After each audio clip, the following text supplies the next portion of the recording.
Welcome in chemistry शिक्षा class. आज हमारे इलेक्ट्रोकेमिस्ट्री का लेक्चर नंबर 2 कंटिन्यूएशन में।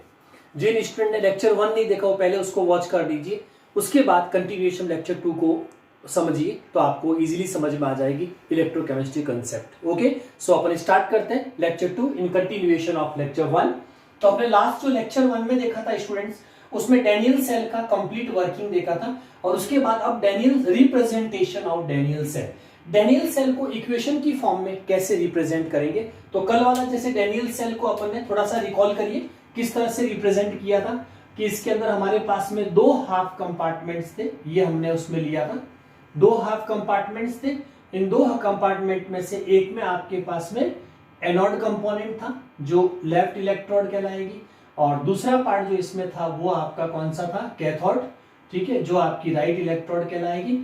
फिर इन दोनों को अपने वोल्टोमीटर से ज्वाइंट किया था और इनके अंदर ब्रिजिंग सॉल्ट ब्रिज से हमने इसको लिंक किया था। अब यहाँ पे रिप्रेजेंटेशन में जो इंपॉर्टेंट चीज है बच्चों वो है कि जैसे आपने इसको जिंक लिया था तो जिंक इलेक्ट्रोड थी और एक अपन ने लिया था कॉपर, ठीक है, और सोल्यूशंस के अंदर आपका जिंक जो ZnSO4 के रेस्पेक्ट में था और इसमें आपका कॉपर सल्फेट था। ये दो फॉर्म थे, ठीक है। तो एनोड ए एनोड को इंडिकेट करेगा, सी कैथोड को इंडिकेट करेगा। अब इसमें दोनों हाफ कंपार्टमेंट की जो हमने सेल रिएक्शन दी थी, जैसे इस वाले हाफ कंपार्टमेंट में क्या हुआ था, ऑक्सीडेशन ऑफ जिंक हुआ था तो neutral gate convert into ions, और जो कैथोड है आपका उसमें कॉपर आयंस उन्होंने इलेक्ट्रॉन को गेन किया और कॉपर न्यूट्रल फॉर्म में। तो ये हमारे पास में मेन थीम थी और इन दोनों को मिलाएंगे तो आपके पास में नेट सेल रिएक्शन आ जाएगी। तो इसमें तो आपके 2 इलेक्ट्रॉन रिलीज्ड और इसमें आ जाएगा 2 इलेक्ट्रॉन एक्सेप्टेड। तो इस वाले केस में क्या हुआ स्टूडेंट्स, ऑक्सीडेशन ऑफ जिंक। इसमें क्या होगा, reduction of zinc copper, reduction of copper, ठीक है। ये दो फॉर्म होंगे। फिर हमने कहा था यहाँ पे एक एक्यूमुलेशन ऑफ इलेक्ट्रॉन होगा और यहाँ पे जिंक चूंकि इससे रिलीज होके आ रहा है +2 की फॉर्म में, तो नेगेटिव और पॉजिटिव चार्ज का जो पोटेंशियल डिफरेंस है इसको हमने क्या कहा था, ऑक्सीडेशन पोटेंशियल, ठीक है। तो ये आपका ऑक्सीडेशन पोटेंशियल को रिप्रेजेंट करेगा और जहां रिडक्शन होगा वहां सोल्यूशन और इलेक्ट्रोड के बीच में जो होगा वो रिडक्शन पोटेंशियल डेवलप होगा। तो इसको बोलेंगे OP ऑक्सीडेशन पोटेंशियल और इसको बोलेंगे RP रिडक्शन पोटेंशियल। ये जो होता है ऑक्सीडेशन पोटेंशियल हमेशा नेगेटिव रहता है और रिडक्शन पोटेंशियल आपका पॉजिटिव फॉर्म में रहेगा, ठीक है। तो इन जनरल, ठीक है। अब दूसरा इसमें स्टूडेंट्स इलेक्ट्रोड को अब अपन को रिप्रेजेंटेशन ऑफ डेनियल सेल करना, इन सेल रिएक्शन के बेसिस पे अपन डेनियल सेल को रिप्रेजेंट करेंगे, ठीक है। तो अब देखिए कैसे रिप्रेजेंट करें। इसमें जो इन जनरल रूल है, जो ट्रिक है हमारी, उस ट्रिक में देखिए सबसे पहले आपको डेनियल सेल में सिर्फ एक छोटी सी चीज याद रखनी है, Daniell cell representation is nothing, is just ABC।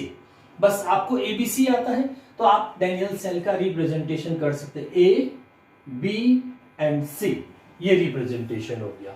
यानी कि anode compartment, bridge, B4 bridge और C4 कैथोड कंपार्टमेंट। इसी डेनियल सेल का रिप्रेजेंटेशन हमेशा ABC की फॉर्म में होगा, ठीक है। अब एनोड पे जो रिप्रेजेंट हाफ कर्व देना है, हाफ कर्व के बाद में हाफ कर्व में वो चार्ज बताना जो एनोड इलेक्ट्रोड पे, इलेक्ट्रोड पे कौन सा चार्ज होता है, नेगेटिव इलेक्ट्रॉन एक्यूमुलेशन, तो ये आपका चार्ज आ गया नेगेटिव, ठीक है।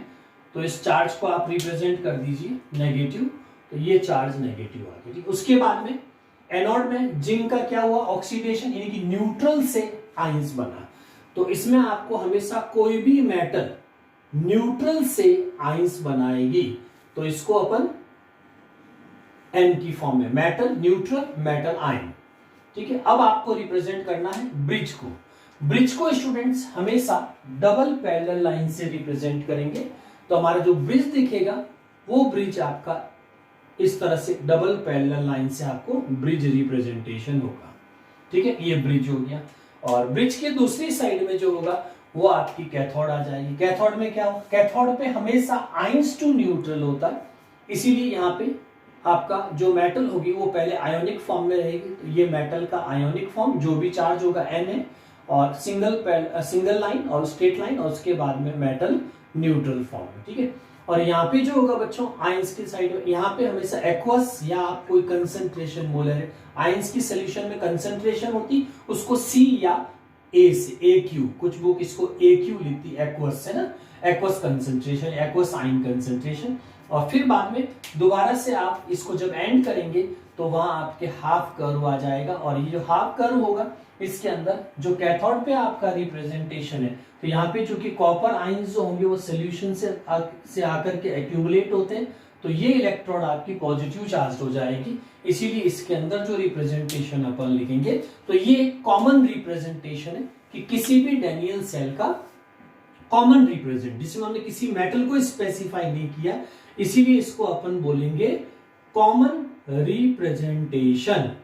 तो ये स्टूडेंट्स हमारा कॉमन रिप्रेजेंटेशन कहलाएगा। अब अपन इसको डैनियल सेल में सपोज आपने जिंक और कॉपर यूज किया है, तो इसके बेसिस पे अगर अपन को डैनियल सेल रिप्रेजेंट करना है तो कैसे करेंगे, ठीक है। तो इसमें देखो सबसे पहले आप क्या बनाओगे, हाफ कर्व, जिंक ज्यादा रिएक्टिव है तो वो एनोड बनेगा, और एनोड से क्या बनेगा, जिंक आयन कंसंट्रेशन, ठीक है। और ये एक्वस में होगी तो जो भी कंसंट्रेशन होगी वहां लिख देंगे। ब्रिज को डबल पैरेलल लाइन से, और कॉपर किस में कन्वर्ट हुआ आपका, न्यूट्रल में, तो इस मेटल की जगह पे कॉपर आयन हो जाएंगे आपके, और कॉपर आयन जो होंगे वो सिंगल लाइंस के साथ में कॉपर न्यूट्रल, और जिस साइड में आयन होता है वहां AQ, मतलब जो भी मोलरिटी कंसंट्रेशन है एक्वस के अंदर। तो ये आपका जिंक और कॉपर इलेक्ट्रोड अगर हमारे पास में तो उसका डैनियल रिप्रेजेंट, और लास्ट में इसको हाफ कर्व प्लस से, तो ये आपका जिंक और कॉपर का डैनियल सेल रिप्रेजेंटेशन हो गया। अब स्टूडेंट्स और कोई सेल अगर आपको रिप्रेजेंट करना है तो इसके लिए आपको मेटल रिएक्टिविटी सीरीज आनी चाहिए। कौन सी, मेटल, जो इन जनरल मैंने आपको बताई वो मेटल रिएक्टिविटी सीरीज। कल जैसे आपको याद करो, वापस याद होगा, PS कम्मा है ना, PS कम्मा, फिर क्या थी ZIT जिट, फिर था LH, उसके बाद कॉमे, और फिर आ जाएगा सिगपत, कॉमे सिगपत, ठीक है। ये इन जनरल जितनी भी होती है, टॉप की तरफ ज्यादा रिएक्टिविटी रहती है, जितना आप डाउन की तरफ जाएंगे उतना ही रिएक्टिविटी डिक्रीजेस। तो डाउन की साइड में स्टूडेंट्स हम लिखेंगे रिएक्टिविटी डिक्रीजेस, तो रिएक्टिविटी डिक्रीजेस होगा, ठीक है। इसमें P potassium, S sodium, C calcium, M magnesium, aluminium, zinc, I4 iron, T14, L हो जाएगा आपका लेड, और ये आगे जाके अपन स्टैंडर्ड हाइड्रोजन इलेक्ट्रोड के बारे में डिस्कस करेंगे, हाइड्रोजन इलेक्ट्रोड। फिर CO कॉपर, Mg मरकरी हो जाएगा, Si आपके सिल्वर को इंडिकेट करेगा, G गोल्ड को, और Pt आपका क्या हो जाएगा, प्लेटिनम। जैसे अभी स्टूडेंट्स हमने इसमें से जिंक और कॉपर लिया।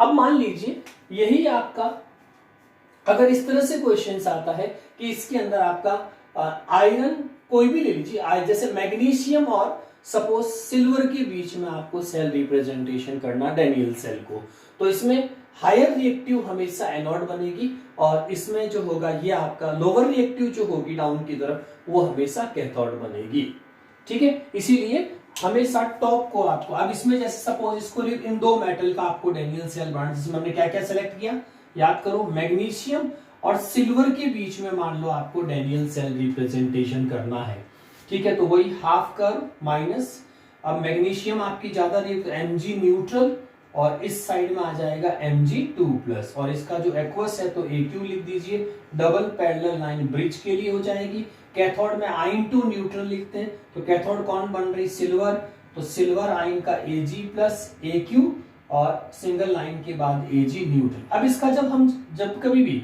डैनियल सेल से सेल रिएक्शन लिखेंगे तब इसको 2 से मल्टीप्लाई कर देंगे ताकि चार्ज इक्वल हो जाए, नहीं तो यहाँ आपको सेल में जो है वो कहीं मल्टीप्लाई शो करने की जरूरत नहीं है, वो जब आप सेल रिएक्शन लिखो तब उसमें आपको वापस सेल रिप्रेजेंटेशन करना है। अब स्टूडेंट्स ये तो हुआ डैनियल सेल रिप्रेजेंट। अब मान लीजिए आपको डैनियल सेल दे रखा है और उससे सेल रिएक्शन लिखनी हो, रिवर्स पूछ ले क्वेश्चन में कि right cell reaction for given Daniell cell, तो रिएक्शन कैसे लिखें, तो बहुत इजी ट्रिक है बच्चों रिएक्शन लिखने की।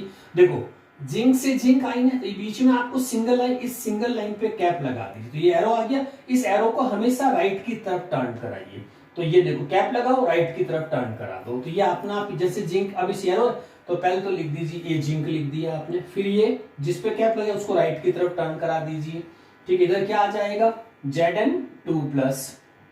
इस तरह से इसमें भी ले लीजिए, पहले आइंस वाले को पहले फर्स्ट लिख दो इस साइड में, फिर इसको हमेशा राइट टर्न करा दीजिए तो ये कैप के बाद में इधर आ जाए। फिर आप इन दोनों को net cell reaction, electron represent करने की जरूरत यहाँ पे करना हो तो यहाँ पे 2 इलेक्ट्रॉन और यहाँ पे वापस गेन दिखा दीजिए। ओवरऑल नेट सेल दिखानी है तो Zn और copper 2+ gives Zn2+ plus copper, तो ये आपका नेट सेल रिएक्शन आ गया। यानी कि आपको नेट सेल से डेनियल सेल रिप्रेजेंट करना भी आना चाहिए और डेनियल सेल से आपको सेल रिएक्शन भी रिप्रेजेंट करनी आनी चाहिए। और इसमें जो सबसे इंपॉर्टेंट रोल है वो कैथोड, कि मेटल रिएक्टिविटी सीरीज भी आपको बताओ, लेफ्ट और राइट कौन बनेगा ये भी आपको पता हो, पोटेंशियल्स क्या क्या होंगे ये भी ध्यान रखें जो आगे कैलकुलेशन यूज आएगा।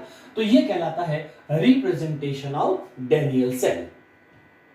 स्टूडेंट्स, डेनियल सेल रिप्रेजेंटेशन के बाद अब अपना नेक्स्ट हेडिंग है calculation of cell potential. Cell potential को किस तरह से कैलकुलेट करें, तो सबसे पहले तो डिफाइन कैसे करें, व्हाट इज सेल पोटेंशियल। तो सेल पोटेंशियल को लिखेंगे it is difference of two electrode potential. It is difference of two electrode potential, जिसमें आपका एक इलेक्ट्रोड पे ऑक्सीडेशन पोटेंशियल होगा और दूसरी इलेक्ट्रोड पे आपका क्या होगा, रिडक्शन पोटेंशियल, जो अपने डेनियल सेल में देखा था पोटेंशियल्स। ठीक है, तो difference of potential of two electrode, cell में एक हाफ सेल में आपकी एनोड है और एक हाफ सेल में आपकी कौन है, कैथोड है। उन दोनों का जो डिफरेंस होगा उस डिफरेंस को अपन क्या बोलेंगे, इलेक्ट्रोड पोटेंशियल। तो potential differences between two electrode या टू इलेक्ट्रोड पोटेंशियल, जिसमें ऑक्सीडेशन और रिडक्शन पोटेंशियल्स होगा। अब इसको फॉर्मूले में कैसे रिप्रेजेंट करेंगे, तो फॉर्मूले के अंदर स्टूडेंट्स पोटेंशियल को हम E से रिप्रेजेंट करेंगे और E equals to E cell, यानी कि E potential equals to cell potential equals to E।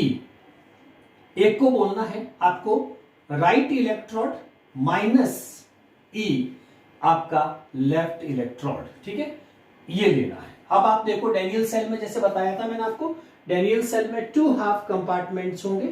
In 2 half compartment में इस वाले पार्ट को, जिसको अपन ने एनोड कहा था, ये एनोड हमारी लेफ्ट कहलाएगी और इनको वोल्टोमीटर से आप लिंक करके दूसरी साइड में कैथोड लेंगे और यहाँ पे जो कैथोड थी वो आपकी राइट, यानी कि यहाँ पे जो पोटेंशियल होगा वो हमारा राइट इलेक्ट्रोड पोटेंशियल कहलाएगा और इसमें जो पोटेंशियल होगा वो हमारा लेफ्ट इलेक्ट्रोड पोटेंशियल कहलाएगा।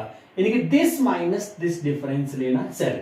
अब इसमें स्टूडेंट्स एज पर आईयूपीएससी कन्वेंशन, यानी कि जो साइंटिस्ट की यूनियन है आईयूपीएससी कन्वेंशन, उन्होंने इसमें ये एक कंक्लूजन दिया कि हम जब भी कोई सेल का पोटेंशियल निकालेंगे तो हम ऑक्सीडेशन और रिडक्शन पोटेंशियल दोनों नहीं लेंगे, बल्कि दोनों ही इलेक्ट्रोड के साइन बेसिस पे हम इसमें ले लेंगे आपका रिडक्शन पोटेंशियल। यानी कि सेल पोटेंशियल निकालने के लिए दोनों इलेक्ट्रोड का आपको रिडक्शन पोटेंशियल ही कंसीडर करना है, ये ध्यान रखना है। ये आपका आईयूपीएससी कन्वेंशन एक्सेप्टेड रूल है, तो इसके अंदर आपको हमेशा दोनों सेल का क्या लेना है, रिडक्शन पोटेंशियल, पहली चीज। दूसरी चीज स्टूडेंट्स, जब इसमें पोटेंशियल यानी कि इसमें अपन करंट को ड्रॉ नहीं करते हैं, जैसे आपका इलेक्ट्रॉन का फ्लो इस साइड में होता है और अगर हम इसमें करंट का ड्रॉ नहीं करते हैं ऐसे, तो करंट ड्रॉ नहीं मानते हैं, तो उस केस में इसी इलेक्ट्रोड जो आपका इलेक्ट्रोड पोटेंशियल है इसको आप ईएमएफ कहेंगे और ईएमएफ को अपन क्या बोलते हैं, इलेक्ट्रोमोटिव फोर्स, इलेक्ट्रोमोटिव फोर्स। तो जब आपका करंट ड्रॉवन नहीं हो तो इसी सेल के डायग्राम के अंदर अपन पोटेंशियल को इलेक्ट्रोमोटिव फोर्स कहेंगे, पहली चीज। दूसरा, इस फॉर्मूले के अंदर स्टैंडर्ड सेल पोटेंशियल कब होगा, जैसे ये तो नॉर्मल पोटेंशियल है, अगर अपन से स्टैंडर्ड सेल पोटेंशियल के लिए इसी को अगर रिप्रेजेंट करना हो तो ये जो नॉट आ रहा है ये नॉट आपके स्टैंडर्ड इलेक्ट्रोड पोटेंशियल को रिप्रेजेंट करेगा। तो स्टैंडर्ड इलेक्ट्रोड या पोटेंशियल भी कह सकते हैं, या इलेक्ट्रोड पोटेंशियल ऑफ सेल किस तरह से आएगा, तो स्टैंडर्ड का मतलब ये होता है स्टूडेंट्स कि हमारी कोई भी रिएक्शन जो होगी, जैसे सेल आपने डेनियल सेल में लिखा, तो अगर दोनों साइड में मेटल के आयन 1 मोल है, 1 मोल का ही आपका रिडक्शन हुआ और 1 मोल का ही आपका ऑक्सीडेशन हुआ, तो उस केस में इसको तो यूनिटी 1 हो अगर रेस्पेक्ट ऑफ एक्सेप्टिंग और एक्सेप्ट और रिलीज का, तो 1 मोल के लिए अगर कोई सब्सटेंस तो उसको हमेशा स्टैंडर्ड इलेक्ट्रोड पोटेंशियल मानेंगे। चार्ज चाहे उस पर कितना ही हो, बट उसका मेटल का जो है वो 1 मोल अगर पार्टिसिपेट करता है तो उसी को अपन स्टैंडर्ड इलेक्ट्रोड पोटेंशियल के रेस्पेक्ट में कैलकुलेट करेंगे। तो यहाँ पे कहलाएगा standard potential of right electrode minus standard potential of left electrode. ठीक है, अब याद रखिए इसी के अंदर E cell equals to right electrode कौन सी होती है हमेशा, जैसे आप यहां सेंटर में खड़े हो जाइए डैनियल सेल के, इस साइड वाला आपका ये लेफ्ट हो गया और इस साइड वाला आपका राइट हो जाएगा। तो करंट रिप्रेजेंट नहीं होता तो अपन लेफ्ट एनोड को, जब भी ये रिप्रेजेंट करंट का रिप्रेजेंटेशन आप नहीं देंगे तो लेफ्ट साइड में एनोड को रिप्रेजेंट कर सकते हैं और राइट साइड में आप कैथोड को रिप्रेजेंट कर सकते हैं। यानी कि राइट की जगह पे मैं कह सकता हूं कैथोड रिडक्शन पोटेंशियल माइनस क्या आ जाएगा, लेफ्ट वाली ये है तो यहां पे आ जाएगा एनोड इलेक्ट्रोड पोटेंशियल, ये राइट इलेक्ट्रोड और ये लेफ्ट इलेक्ट्रोड, जिसको कैथोड इलेक्ट्रोड पोटेंशियल। इसमें बस इतना ध्यान रखना स्टूडेंट्स कि हमको हमेशा इनका कोई भी न्यूमेरिकल करेंगे तो गिवन डाटा में रिडक्शन पोटेंशियल कंसीडर करना है सेल का पोटेंशियल निकालने के लिए। तो ये इंपॉर्टेंट चीज है, as per IUPAC convention we should accept. अच्छा, कोई भी मेटल का जब रिडक्शन पोटेंशियल कैसे रिप्रेजेंट होता है, तो मेटल को हमेशा, ठीक है, इट शुड बी रिप्रेजेंट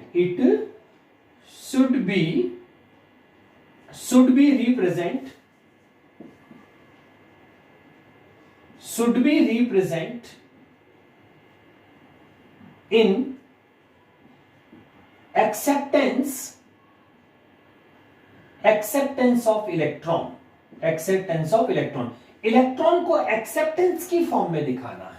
अब जैसे मान लो आपके पास में जिंक है, अब जिंक का रिडक्शन पोटेंशियल किस फॉर्म में कंसीडर होगा कि जिंक आयन से जिंक आयन इलेक्ट्रॉन को गेन कर रहे हैं, तो ये जिंक एक्सेप्टेंस हो गया। इसके साइड में अपन को जो पोटेंशियल ई का दे रखा होगा वो कंसीडर करेंगे। कॉपर है मान लीजिए, तो कॉपर +2 इलेक्ट्रॉन, तो ये आपका कॉपर न्यूट्रल। कोई भी मेटल हो, चाहे वो मोर रिएक्टिव है चाहे वो लेस रिएक्टिव है, उसको रिडक्शन पोटेंशियल और ये सेल पोटेंशियल कैलकुलेट करते वक्त उनको हमेशा रिप्रेजेंटेशन जिस फॉर्म में लिया जाएगा वो आपका कहलाएगा acceptance of electron, reduced form में रिप्रेजेंट होनी चाहिए। इसीलिए बुक में जो आपको टेबल मिलेगी डाटा की, उसमें सारे रिडक्शन पोटेंशियल रेस्पेक्ट में रिप्रेजेंट करते हैं, और इसके आगे जो इस फॉर्म में जब भी होगा तो हमको जो ई की वैल्यू दे रखी होगी इलेक्ट्रोड पोटेंशियल की, कैथोड एनोड की, वो रिडक्शन पोटेंशियल को डिटरमाइन करेगी। ठीक है, तो ये तो इस फॉर्म में अगर क्वेश्चन में लिखा है तब तो सीधा सीधा ये रिडक्शन पोटेंशियल है, क्योंकि गेन ऑफ इलेक्ट्रॉन हो रहा है या एक्सेप्टेंस ऑफ इलेक्ट्रॉन हो रहा है तो रिडक्शन पोटेंशियल है। लेकिन अगर किसी में रिवर्स लिखा भी है तो आप उसका साइन चेंज कर देंगे, जैसे मान लो माइनस है तो प्लस कर देंगे, तो अपना आप ही एक्सेप्टेंस फॉर्म में आ जाएगा। फिर हम ये फॉर्मूला अप्लाई करेंगे, 1 मोल के लिए ये वाला है और अदर देन के लिए जनरल फॉर्मूला यूज हो जाएगा। तो इस तरह से हम कैलकुलेशन ऑफ सेल पोटेंशियल कर सकते हैं किसी भी सेल का। अब अपन इस पे न्यूमेरिकल प्रैक्टिस करते हैं। यस स्टूडेंट्स, तो अब अपन इस पे प्रैक्टिस करते हैं कैलकुलेशन ऑफ सेल पोटेंशियल या स्टैंडर्ड इलेक्ट्रोमोटिव फोर्स, क्योंकि अपन इसमें कंसंट्रेशन यूनिटी 1 ले रहे हैं। तो स्टैंडर्ड ईएमएफ कैसे कैलकुलेट होगा किसी भी सेल, स्टैंडर्ड में नोट लगाना और नॉर्मल में आपका इलेक्ट्रोड पोटेंशियल ओनली ई रहेगा। तो इसमें आपको हमेशा वही, जैसे अपन ने कहा था कैथोड माइनस एनोड, और दोनों का reduction potential, standard reduction potential of cathode minus standard reduction potential of anode, ये अपन को गिवन होगा। जैसे आप क्वेश्चन देखिए कैसे सॉल्व, ये फॉर्मूला अप्लाई होगा और ये क्वेश्चन है, calculate the EMF of the following cell as represented by cell notation, ये अपन को गिवन है। जिंक आपकी जो है यहाँ पे, जैसे ये आपका ब्रिज है तो ब्रिज के इस साइड का आपका एनोड का वर्क कर रहा है, और ये जो सिल्वर है यहाँ आपके ये कैथोड का वर्क कर रही है। ठीक है, ये CO कैथोड, इसीलिए रिप्रेजेंटेशन में जिंक का जो हो रहा है वो एनोड की फॉर्म में है, और सिल्वर जो यहाँ पे less reactive as per metal reactivity series, तो Ag+ से Ag0 बन रहा है, ये कैथोड होगी रिडक्शन के लिए। Now the E0 values for the electrode according to electrochemical series, जो हमने केमिकल सीरीज सीखी थी उसके बेसिस पे हमने इसका पोटेंशियल जो है स्टैंडर्ड वो है जिंक के लिए रिडक्शन पोटेंशियल। इसीलिए अपन ने कहा था रूल में कि जो भी पोटेंशियल अपन को गिवन होगा वो एक्सेप्टेंस ऑफ इलेक्ट्रॉन की फॉर्म में होगा, तभी वो रिडक्शन पोटेंशियल कहलाएगा। तो हमेशा एक्सेप्टेंस की फॉर्म में, नहीं तो जैसे ये रिवर्स होती है साइन चेंज करना पड़ेगा आपको, और अभी चूंकि एक्सेप्टेंस की फॉर्म में ही है तो ये रिडक्शन पोटेंशियल है आपके एनोड का, ठीक है। और इसको कंसीडर करना है आपको एनोड। और दूसरा वाला कौन सा, सिल्वर है। तो सिल्वर के केसेस में स्टूडेंट्स ये देखिए, इसमें भी आपका एक्सेप्टेंस फॉर्म में है, इसीलिए इसका रिडक्शन है। और चूंकि लेस रिएक्टिव है तो ये आपका कैथोड का वर्क करेगी। तो ये आपका आइडेंटिफाइड हो गया, रिडक्शन पोटेंशियल इज ओके, नहीं हो तो साइन चेंज करके करेंगे, और कैथोड और एनोड। अब आप इसको वैल्यूज को प्लेस कर दीजिए। यस, तो वीडियो पॉज करके आप इसका सोल्यूशन करो, ठीक है। फॉर्मूला ये वाला अप्लाई करेंगे तो ये हो जाएगा E cell not equals to, पहले किसका लिखना पोटेंशियल, कैथोड, तो कैथोड का ये रहा, ठीक है। तो ये कर दीजिए आपका 0.80, फिर माइनस, ठीक है, ये माइनस कौन सा आपका, ये वाला, और उसके बाद में सेकंड कौन है हमारे पास में, ये रहा आपका एनोड, ठीक है। तो एनोड कितना है, -0.76, ठीक है। तो ये तो हो गया कैथोड का, और ये हो गया आपका C-A करेंगे, ये ध्यान रखना है। यस, तो ये भी प्लस का हो जाएगा, माइनस माइनस इन दोनों को ऐड कर दो तो 6 का तो 6 रह जाएगा, और 8 5 आपका कितना हो जाएगा 15, वापस पॉइंट प्लेस कर दीजिए 2 के बाद, तो 1.56 volt is the perfect answer for this numerical. Students, next question हमारा है इसके अंदर प्रैक्टिस में, सेम फॉर्मूले के लिए, calculate the standard reduction potential of cadmium charge two cadmium electrode for the cell, ठीक है। सेल कौन सा है, जिंक प्लस जिंक 2 आयन, और कैडमियम आयन से कैडमियम न्यूट्रल बन रहा है, सेम ये ब्रिज है। इस साइड वाला आपका एनोड है और इस साइड वाला आपका कैथोड है, ठीक है। ये तो हो गया लेफ्ट और ये आपकी लेफ्ट और राइट इलेक्ट्रोड हो गई। गिवन दैट, अपन गिवन में क्या क्या डाटा है इस बार बच्चों ध्यान रखना, ई सेल गिवन है ना, ये देखिए अपन को कैडमियम का रिडक्शन पोटेंशियल निकालना है, इसका कैथोड का रिडक्शन पोटेंशियल निकालना है। टोटल पोटेंशियल अपन को गिवन है EMF, E cell is equal to 3.36 volt, and E not zinc का जो एक्सेप्टेंस रिडक्शन पोटेंशियल है वो -0.76 वोल्ट है। यस, तो इसमें देखो इस फॉर्मूले को जब अप्लाई करेंगे तो इस बार हमारे पास ये, तो पहले फॉर्मूला लिख दीजिए, E naught cell equals to E naught cathode reduction potential minus anode reduction potential, ठीक है। ई सेल कितना आपके पास में, यह आ गया 0.36 volt equals to E cathode, अपन को क्या करना, कैलकुलेट करना है ये वाला, इसीलिए ई कैथोड को अपन एज इट इज, कैथोड की जगह आप इनका वो लिख सकते हैं एक्सेप्टेंस वाला Cd2 प्लस कैडमियम, ये अपन को कैलकुलेट करना है। और दूसरा अपन को गिवन है जिंक का जो रिडक्शन पोटेंशियल है वो आपका ये गिवन है आपके पास में। यस, वैल्यूज प्लेस कर दीजिए 0.36, ठीक है। तो इसको इस फॉर्म में लिखते हैं पहले, ई सेल नॉट, यस, अब वैल्यूज रख दो 0.36 वोल्ट, और इसका ये अपन को कैलकुलेट ही करना है।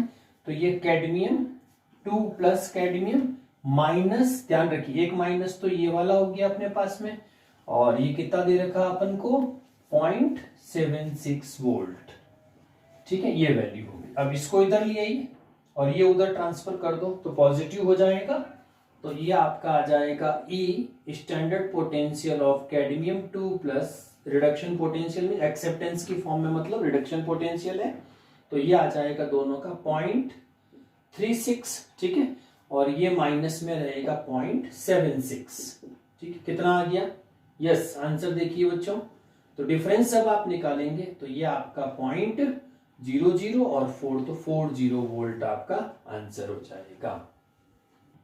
स्टूडेंट्स, यस, डिफरेंस के बाद में चूंकि नेगेटिव का पर्सन जा तो आगे माइनस लगा दीजिएगा, ठीक है, नोट करते। यस स्टूडेंट्स, नेक्स्ट क्वेश्चन हमारा इसमें है, calculate EMF of cell containing nickel and copper electrode given that, data given क्या है, तो निकल और कॉपर के बीच में आपकी एक डेनियल सेल रिप्रेजेंटेशन है, जिसमें स्टैंडर्ड रिडक्शन पोटेंशियल एक्सेप्टेंस की फॉर्म में -0.25 वोल्ट है, और कॉपर का है +2 एक्सेप्टेंस की फॉर्म में +0.34 वोल्ट, ठीक है। अब इसमें अपन को ईएमएफ याद करो, ईएमएफ का फॉर्मूला क्या होता है, E naught cell equals to E cathode minus E anode. अब अपन को ये देखना है इनमें से कैथोड एनोड कौन बनेगा। ठीक है, तो देखिए student, as per NCERT IUPAC convention एक रिडक्शन पोटेंशियल का डाटा गिवन है हमारे पास टेबल के अंदर। ठीक है, जो वैल्यू याद नहीं करनी, सिर्फ आप सीक्वेंस ध्यान रखिए जिसमें आपका जैसे जितना आप बॉटम की तरफ जाएंगे, हमने जो पहले रिएक्टिविटी सीरीज सीखी थी थ्योरी के अंदर वो in general metal reactivity series है, लेकिन ये जो सीरीज है एज पर एनसीईआरटी जो है वो नेगेटिव इलेक्ट्रोड रिडक्शन पोटेंशियल के बेसिस पे, यानी कि जितना अपन डाउन की तरफ जाते हैं उतना ही नेगेटिव इलेक्ट्रोड रिडक्शन पोटेंशियल आपका इंक्रीज होता जाता है। इसीलिए यहाँ पे बॉटम वाली मेटल ज्यादा रिएक्टिव होती है और टॉप वाली कम रिडक्शन पोटेंशियल के रेस्पेक्ट। इसीलिए ध्यान रखना ये रिवर्स फॉर्म में आपको रिडक्शन पोटेंशियल के डाटा के बेसिस पे हायर रिएक्टिव बॉटम में और लेस रिएक्टिव टॉप पे है। कौन कौन है? F2 cobalt 3, H2O2 MnO4 minus, gold 3, Cl2 Cr2O7 minus 2, O2 MnO2 Br2 NO3 minus, Hg plus 2, Ag plus, Fe plus 3, I2 copper 2, AgCl AgBr, SHE standard hydrogen electrode, Pb lead 2, tin 2, nickel plus 2, Fe2 और chromium 3। ठीक है, ये हमारे पास में mostly reduction, इसके नीचे lithium potassium वगैरह generally कम use होते हैं। अब इसमें देखिए इस रिडक्शन पोटेंशियल के बेसिस पे आपको इसमें रिवर्स रखना, जितना टॉप की तरफ रहेगा वो कैथोड बनेगा और जितना बॉटम की तरफ होगा वो एनोड बनेगा। तो इसमें देखो कॉपर और निकल आपको क्वेश्चन के अंदर दे रखा है, तो देखिए ये कॉपर आ रहा है आपका और ये आपकी निकल आ रही, तो कॉपर यहाँ पे कैथोड बनेगा क्योंकि इसका नेगेटिव रिडक्शन पोटेंशियल्स कम है, और निकल यहाँ पे एनोड बनेगी क्योंकि उसका नेगेटिव रिडक्शन पोटेंशियल ज्यादा है। तो यहाँ पे देखिए, तो इसीलिए जब ई सेल नोट निकालेंगे इसमें तो आपका कैथोड को सबसे पहले लिखेंगे, तो कैथोड यहाँ पे कौन है? कॉपर, तो कॉपर का ले लीजिए। ठीक है, तो ये यहाँ पे लिख दीजिए बोलिए कॉपर न्यूट्रल माइनस ये हो जाएगा Ni2 प्लस Ni न्यूट्रल। ठीक है, इसकी वैल्यू कितनी है अपने पास कॉपर की? तो ये तो है 3,4। ठीक है, माइनस और कितना दे रखा है इसका? Minus 0.25 volt. यस, सॉल्व करिए, ये प्लस हो जाएगा तो 0.34 प्लस 0.25 दोनों को ऐड करिए, कितना आ जाएगा? 0.9 और 5 वोल्ट। ठीक है, तो ये आपके पास भी से। इसमें जो इंपॉर्टेंट यही था कि सिलेक्शन ऑफ कैथोड एनोड आपका परफेक्ट होना चाहिए। न्यूमेरिकल कैलकुलेशन इजी है, लेकिन आपका सिलेक्शन रिडक्शन पोटेंशियल का जो अरेंजमेंट है कैथोड एनोड का वो प्रॉपरली होना चाहिए स्टूडेंट्स। इस न्यूमेरिकल में इंपॉर्टेंट ये चीज है। यस स्टूडेंट, एक सिंपल सा क्वेश्चन है, देखिए बहुत ट्रिकी है, कोई कैलकुलेशन नहीं है, सिर्फ आपको सेल रिएक्शन देख पे आंसर देना। क्वेश्चन है what is the direction of flow of current, very important, in the following cell. इस सेल में फ्लो ऑफ करंट किस साइड से किस साइड में होगा?